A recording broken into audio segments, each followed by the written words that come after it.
Are you interested in investing in mutual funds but don't know where to start? You're lucky because today's podcast is all about mutual fund investments.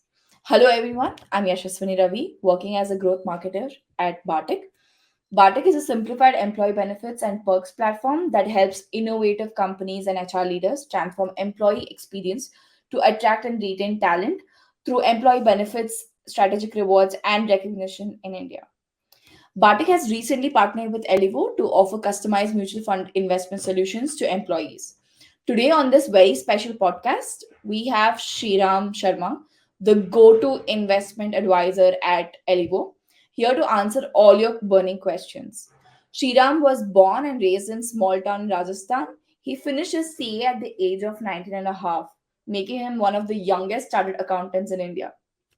After finishing his degree, he started his career at L&T. While working, he pursued FRM and CFA and now has completed both. He's currently working at Taraki as one of the founding members. So, from understanding the basics to making informed decision, this podcast will cover everything you need to know about investing in mutual funds. So, sit back, relax, and let's dive into the world of mutual fund investment with Shriram Sharma. Hey, so the first question to you is in the era of crypto and Bitcoin investment, how are you actually bringing back attention to investing in mutual funds as a safer bet among working individuals? To be honest, it's not that difficult. I'll start by quoting Warren Buffett. Once someone asked Warren Buffett about this question, and he told that if you give me entire cryptocurrency or whatever Bitcoin for just $25, na, I'll refuse. I won't take it. And this is the same. If investor comes to me and if listen to me for 5 to 10 minutes, it's not that difficult to make them understand that just try to understand there is no underlying asset. Like if I want to buy Reliance shares or Adani shares, there are some assets, so there are some people who are working on Bitcoin blockchain as a concept. It's very good, but at the same time, if you see the underlying asset is the pricing is just going up and up because of demand. So let's say if one day some all of the investors want to stop buying Bitcoin or any other cryptocurrency, there is no underlying asset. So if someone tries to understand it very carefully, then they'll realize that yes, any investment asset class where you want to invest, there should be some underlying.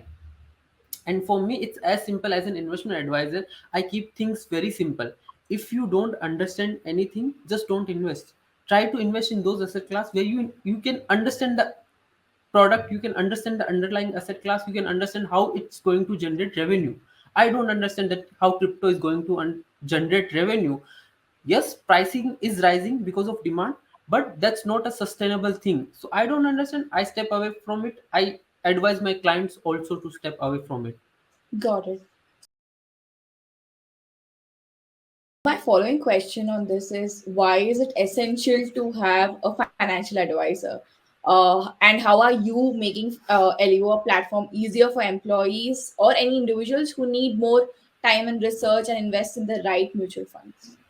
I'll give you my own example. I cleared my CA back in 2016 and I joined Larsen and Toubro.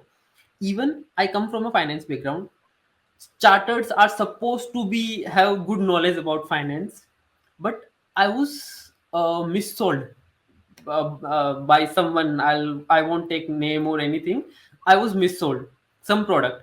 So the point is ki even if you come from a finance background, even if you are a chartered accountant, still there is a chance that you won't understand the product because there are. I'll just take example of mutual fund only. There are 44 AMCs with 3500 plus options. If someone even from finance background want to understand everything, want to do, they have their own 9 to 5 job or whatever they are doing, startup or whatever they are doing their business, they don't have time for that. If someone comes from a like software engineer or some tech background, how they are supposed to understand all that stuff? They don't have enough time, they don't have enough knowledge and research they can do for it. So it's always good to have someone at your back who can make you understand all that stuff. Let's say Franklin example I'll give. We gave a recommendation. Franklin Templeton got busted 6 funds. We gave almost 6 months ago that these funds are at high risk. So the point is that someone we are doing it on a daily basis, 9 to 5. This is our job to do all that stuff. Someone who is doing their own stuff don't have enough time to do all that research and all that stuff. So it's okay to lose 1 or 2% to someone advised rather than losing 15-20% in loss. So that's why we recommend that it's good to have someone at your back who can do a continuous research, who can keep on researching on the funds you are holding or in the new funds which you are recommending, because there is so much chaos in the entire system. So someone who is expert in this will be a right person to handle all that stuff and portfolio. Perfect. So my next following question, based on your analysis, is what are the best mutual funds for beginners in 2020? So again, how does it work is like as I mentioned earlier, try to keep things as simple as possible. Most of time people come to me with their existing portfolio, they are having like 40 to 50 funds and then each and every category filled in that fund. Just try to keep your portfolio very simple. If you want to, like if you are just starting now, then I'll say start with index fund. So in index fund, what they are doing is they are simply mimicking the index, let's say Sensex or Nifty. So now even I'll say beginners also know about Nifty or Sensex. What is it? Like if I'll keep starting the sectorial fund, le lo, small cap le lo, mid cap mein ye kar lo, and all that stuff. I know it's lot of jibra jabra for beginners. So it's as simple as that. Start index fund. Index fund, what they do, they just mimic the index, Nifty or Sensex. Once you get good grasp ki, I'm generating 10 to 12% kind of return, now I want to take a little bit more risk, then you can explore other funds, let's say other category, mid cap or small cap or flexi cap. At the same time, keep mind in ELSS as well, which is ATC. So if your ATC is not fulfilled, start with ELSS, and next category could be index. So these two funds you can start with, and then you can discuss with your advisor that this is my risk appetite, these are the like my investment horizon. He can accordingly guide you. But these are the two categories which are easy to understand, and you can start with it. So this raises for the following question for me, like between ELSs that you mentioned right now, between ELSs and ULIP, which one do you actually prefer saving tax option that you would give as an advice? So here, I guess little my personal bias would appear in this answer. When I mentioned that I was missold during my very early days of career, I was very young at that time. I was like a 19 and a half or 20-year-old. I didn't understand much of the things, and it was more of a kind ki, you see, during this time, January and February, every employee had that pressure कि TDS cut जाएगा boss, या तो invest करो या TDS कटेगा. So you have a lot of pressure to provide the tax proof. So there's some guy from banking come and sold me ULIP. I personally have a little bit bias against ULIP because when they say ULIP, ULIP is basically mix of insurance and investment product, right? So this might be a good product. What I personally feel, I'll give you, I'll try to make understand our viewers that insurance is something where you try to hedge your risk कि भाई मैंने insurance ले लिया, मेरे को risk नहीं चाहिए किसी की. Investment is all about taking risk. You take risk and you make return. Higher the risk, higher the return. Lower the risk, lower the return. So by nature these two products cannot be mixed.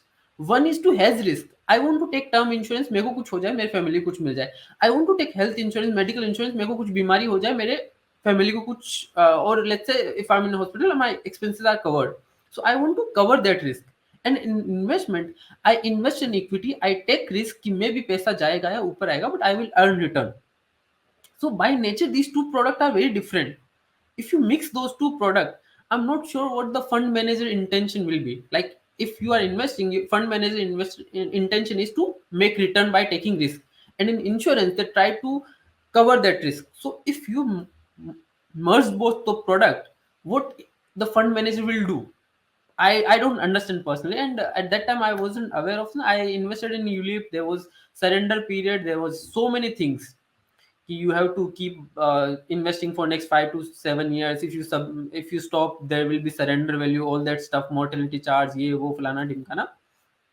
If you go for ULIP, be very careful about the charges and all that stuff.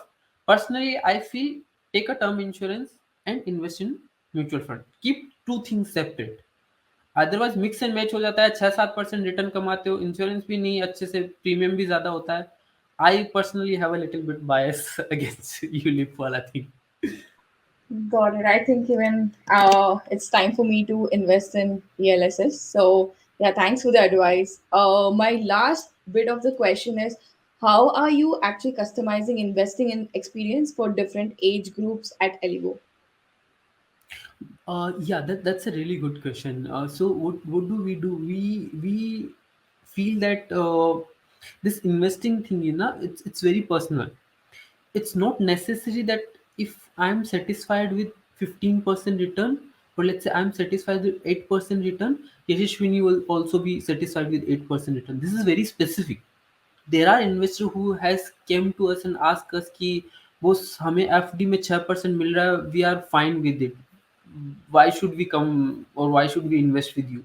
So there are people who are like कि, so it's more of a kind कि if you invest 100 rupees and if you say कि बोस 100 का 99 नहीं होना चाहिए, मेरे को 5-6 टका कमा के दो, that is fine, 100 का 99 नहीं होना चाहिए. And there are investors like कि 100 का 70 होगा भी तो भी चलेगा, 15 से 18 टका रिटर्न, लाइक प्रॉपर जो लैंग्वेज होती है ना, जो बिजनेस लैंग्वेज, लाइक 15 से 18 टका रिटर्न छूटना चाहिए. So these are the investor also. So you need to be very specific. You literally, what we do is ki once someone comes to me, I myself, if I don't have time, my team or I myself sit with them. We try to understand that what kind of investor they are, their psychology. Then it's again important why they are investing that fund. Like it should be goal based. Why I personally feel investing should be goal based. So let's say if you are investing for to go to college for after 2 years, I won't be taking much risk with those funds. But let's say if you are saying कि 5,000 per month spare पड़ा रहता है, after 1.5 year or let's say after 5 years I want to plan a world tour, I can take risk with that fund.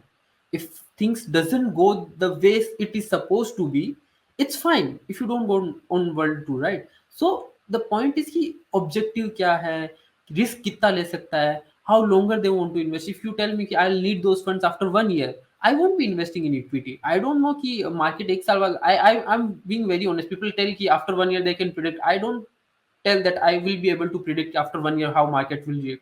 There are things which are absolutely out of your control, which can drive crazily in equity market. So if someone comes to me and tell me that they want to invest for less than 3 years, I'll say ki nahi, I won't go for equity. So there are a lot of subjective things which differs from person to person. So whether it's investment horizon, whether the risk appetite, whether their goal, and lot of other things, how many persons are dependent on them.